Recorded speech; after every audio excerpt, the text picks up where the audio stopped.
Good morning, RWorld. Welcome back to another episode of RWorld Talk. I am excited to have Mr. Jeffrey Levine here, one of our association's finest past presidents. Good morning, Jeffrey. Welcome. Good morning, Chris. So excited to be here with you. We're going to jump right into it, Jeff. If I were to write a book, I would title it From Dunkin' Donuts to Real Estate. So tell us about how you got started and where you're at today. I got to tell you, when you go to these conferences and they have these icebreakers and they say, tell us something that nobody knows about you. Okay. Well, this one keeps on coming back at me. To share with everybody, the funny story is I'm a graduate of Dunkin' Donut University. I actually went to Dunkin' Donut University at the age of 18 in Braintree, Massachusetts. My family opened a Dunkin' Donuts in central New Jersey. Okay. So I went through the whole process of training and learning how to make the donuts. So that's where that comes from. Right. But it's interesting. As an entrepreneur, I've always been an entrepreneur ever since I'm my teens. I did go to college for accounting and finance, but I realized very quickly that I never wanted to work for somebody. I like being in my own businesses, building my own businesses, and that's what we did to begin with. I had a Dunkin' Donuts, then went into the video store business. That's an antiquated business, and eventually when there used to be a Blockbuster on every block. Correct. Yeah. And eventually when that technology took over that business and Netflix became what Netflix is today. I said, what's next? And to me, the best business for any entrepreneur is to be a real estate agent. Okay. Well, I'm sure having an accounting and finance background has helped you a little bit, being a realtor. Tell us, you're currently running for 2024 Secretary for Florida Realtors. Yeah, I'm excited about that. So can you give us 3 reasons why FR directors should vote to support you? Yeah, absolutely. Thank you so much for that, Chris. Well, the fact of the matter is, I've been doing this for 26 years now.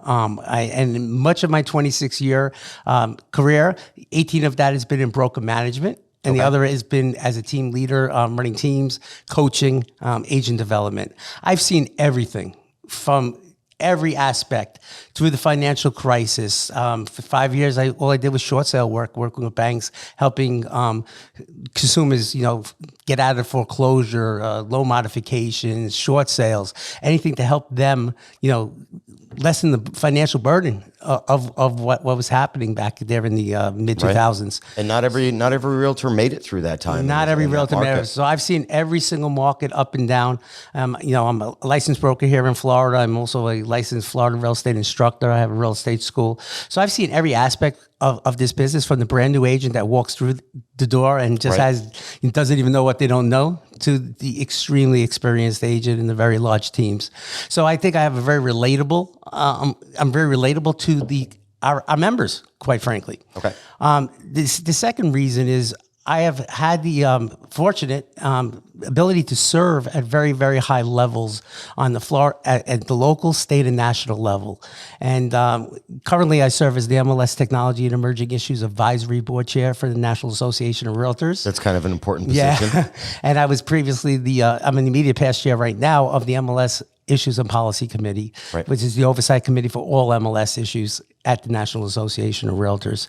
I've been involved in all the discussions for many years of what's happening right now in our industry, and we're facing some incredibly tough times and challenges within our industry.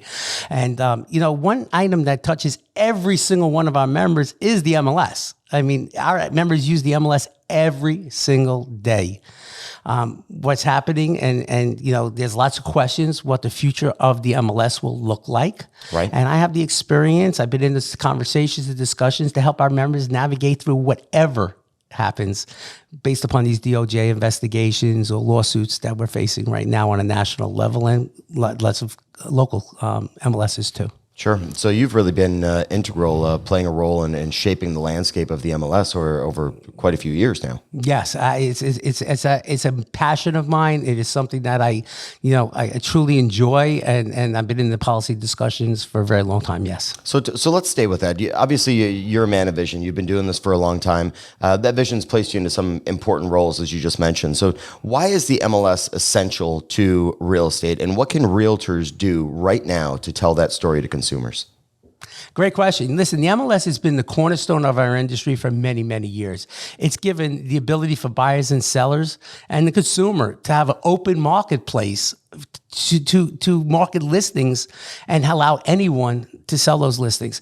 I mean, the fundamental concept is, you as a listing agent take a listing and now you're able to share that offer of compensation with tens of hundreds of thousands of your fellow realtors licensed in that state and expose that property for the consumer to the masses. Right. So, I mean, the MLS, it was the reason why the industry was built around. I mean, there are business practices that are built directly around the MLS and use of the MLS. Right. So, through syndication, I mean, not even hundreds of thousands. We're talking about millions of consumers internationally too. Right. Internationally. Right. So everybody, if you have a property listed within a multiple listing system, you literally have it exposed, you're right, to millions of people around the world. Right. So do you see any significant changes that are coming to the MLS? Actually, you know what? Before we get into that, let's talk more about what realtors can be doing to tell the story of the importance of the MLS to the consumer. Well, and that's it. I mean, the tenets, the core tenets of an MLS are transparency, efficiency, and and what's in the best interest of the consumer. Right. At the end of the day, right? And certainly that's what we're doing between agents as well. Yeah, we're serving the consumer. Right. And we want to bring the most accurate information to the consumer. We want to represent the consumer in a way that the consumer wants to be represented. Right. So, and help them get top dollar for their property. And ultimately, that's it. Right.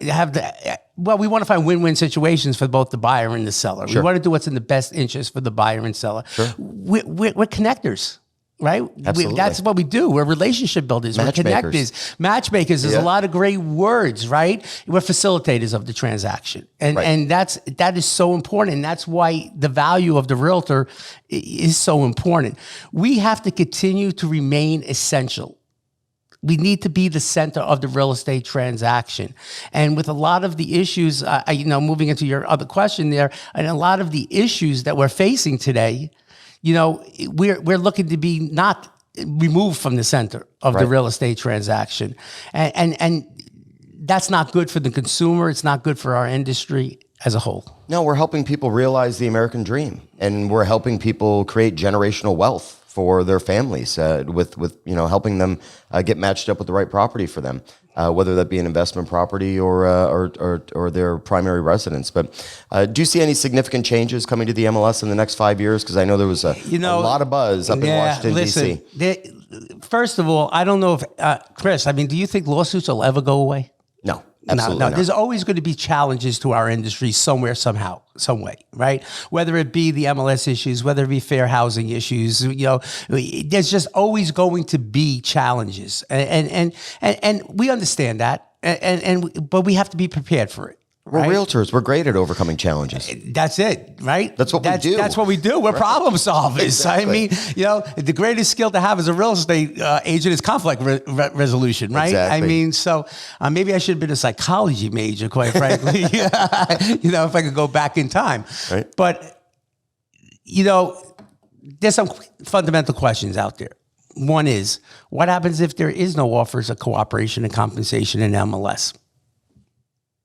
How are you, is our members ready for that? Are they ready to protect their livelihood and their paychecks? Can they show their value so they can charge what they feel their time and value is worth in the real estate transaction? If there was no offer of compensation, can you imagine how hard it would be for a seller to get maximum exposure for their home? Well, yes. And buyers agents out there would have to now go ahead and go to their buyers. Right. So we're retraining an industry, quite frankly, we're retraining the public of the way that real estate is being done. OK, now I'm not being an alarmist here. I'm just being a realist when it comes to this. Right. And we have to be prepared. We can't be reactionary. We have to be prepared in advance for the potentials and be proactive for this. Right. Sure. So I believe education is a very big portion of it. Right. Telling our story, as you said, through consumer campaigns like RWorld is doing, to other types of media, social media and stuff like that, continually showing the value of a realtor, right? And what that value is. We see a lot of social media posts about, I sold this home in one day. I did this, I did that. I'd like to see more about how we help somebody realize the American dream. Absolutely. How somebody that never thought they possibly would own a home, we made that happen for them. So that's how we tell our story. You touched on our consumer campaign, and the last 2 years now, heading up to DC, we've got national meetings, and our consumer campaign has hit center stage in one of the biggest meetings that we have each year, which was in the MLS policy meetings. Yeah. And it was incredible to see the work that we've done here locally being recognized on a national stage. It's amazing, and I got to be honest with you, I've heard in the background a little bit that maybe it's a little bit hard to do. You've done it. We've done it. We've done it. That's what we do here. We've done it. We've done it. And there's a lot more to do, Chris. There's a lot more to do. There's a lot more of telling our story. And we got to continue to build upon that. Absolutely. Yeah. So where do you draw your inspiration from? I know coaching and helping others is a big part of your life, which we've certainly seen that and heard that you are quite good at it. So why don't you tell us a little bit about that? Where's your inspiration come from? Well, I got to tell you, people use this term servant leader, and I truly embrace that term servant leader. And it comes really from my mom. I'll be honest with you. She was an incredible woman. She grew up, my father was legally blind, and she was kind of in charge of the household. Okay. And she was also a parent advocate. She was very involved in our local PTAs. And then she decided one day she was going to run for the school board. And there was so many roadblocks put up in front of her to run for the school board, because in New York City at the time, politicians ran for the school board. It was the first steps towards other things, and they said a parent will never win. Well, she did.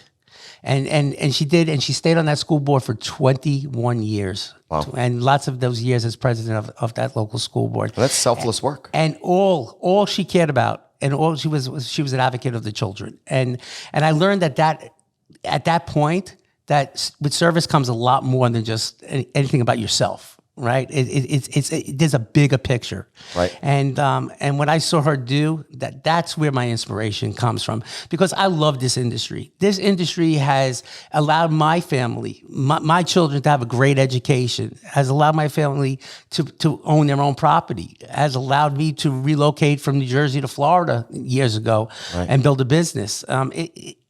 The sky's the limit. It's whatever we want to make out of this. It is the true entrepreneurial business. Right. And I do believe it is my responsibility and my obligation to give back to this and the future generations of realtors and leaders within our industry. To me, that's where my inspiration comes from. Okay, beautiful. Inspiration from mom. That's always so sweet to hear.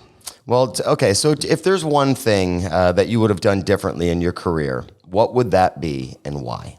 I would have got into real estate a lot earlier. Okay. Let's put it that way. I would have jumped every other business and got into real estate. This is the one business where we're in control of our destiny. Don't make real estate sound easy. No, it certainly is not. No, and as a coach, I'm very fulfilling, but it's definitely not easy. You know what?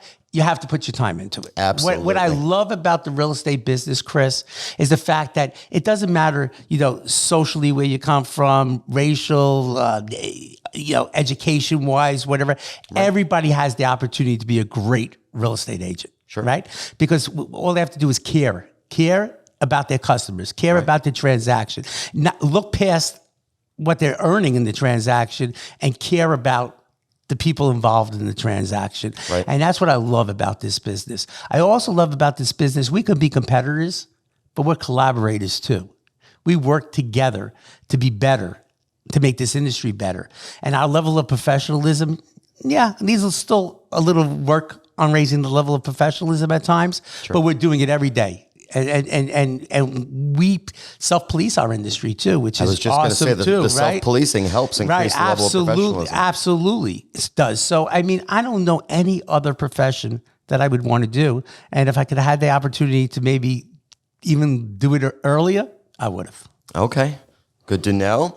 So every time we do these podcasts, I always end it off with What is a Florida gem that has, something that you absolutely love, maybe about living in South Florida, whether it be a coffee shop or an evening hotspot, favorite place for dinner, favorite spot on the beach? Tell the listeners something that you absolutely love about living in South Florida. Palm trees. Okay, palm trees.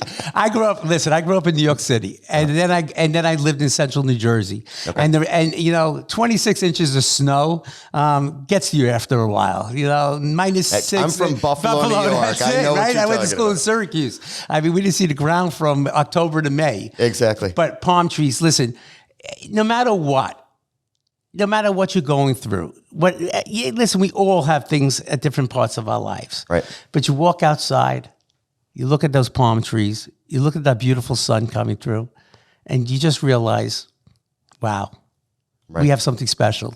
And we'll get through it. And we will get through it.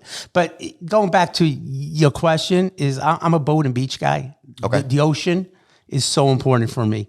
And I do my biggest thinking. They say the salt water heals all wounds. Yeah. Oh gosh. Inside and out. Real quick story. Back in 2001, I had a major surgery, and I had some complications from that surgery. And I actually went to Aruba with my family. We had a timeshare down there, and I wasn't sure I was going to go or not. And I wasn't even allowed in the water yet that week.